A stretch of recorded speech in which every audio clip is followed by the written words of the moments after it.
So I have to ask you, I mean, obviously, a monumentous day for something so special for your father, 100 years.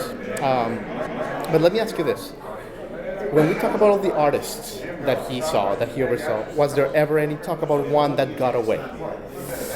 Well, he always said he wished he could have worked more with Howlin' Wolf. And Howlin' Wolf left and went to chess. And then his other favorite artist that he wished he could have worked with more was Charlie Rich. Interesting. And that's a stretch. I mean, that's a lot of space between Howlin' Wolf and Charlie Rich. Right. And I think he kind of felt like Howlin' Wolf got away from him, but he moved to Chicago, and the records my dad was cutting on him were being released to Chess, right, which their company was in Chicago. Right. So when Howlin' Wolf left Memphis, he went to Chess. So he felt he just could have done a little bit more with Howlin' Wolf. Oh yeah, he would have loved it. He thought he was the most unique singer he'd ever heard, and he thought it was where the soul of man never dies was inside of Howlin' Wolf. Love to hear that. Yeah. We were talking in the Q&A before this event about how your dad, he would have liked maybe Pro Tools. I wanted to ask you, what do you think he would have thought about the streaming era, about the fact that we have every song in the world that he made in our pocket, in a phone, and the way that that's evolved? Well, he was a technology guy. He was always for technology, and as soon as he could get a new piece of equipment, he got it. And back in those days, it was maybe another mono tape machine. But we have radio stations also. Yeah. And with these apps. Yeah. I was sitting in Spain. I was over there playing in a rockabilly festival, and I was sitting in Spain listening to our country radio station in Muscle Shoals, Alabama, Florence, Alabama. Sure.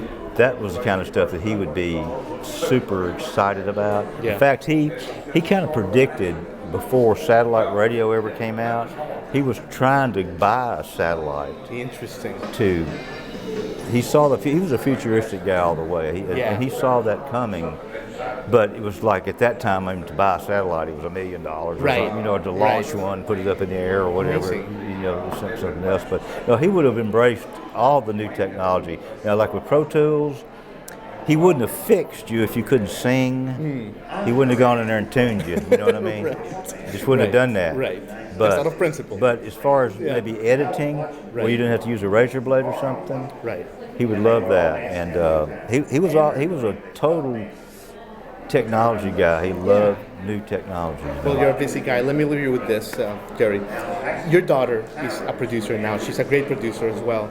Now that you're in that role, where offspring, and you're do you find yourself kind of learning new things that maybe your dad taught you now that you're in that role as time goes by? Absolutely, and I learned stuff from my daughter too, because she's young and she's 36. I mean, she's not real young, but she's very talented, and she pushes me a lot, because I've been burnt out in the music business more than one time, and Sure. it's a tough business. But I see my dad and I used to get in arguments a little bit about things. I didn't always agree with him, and now I look back and thinking, what he must have felt about me when I was arguing with him.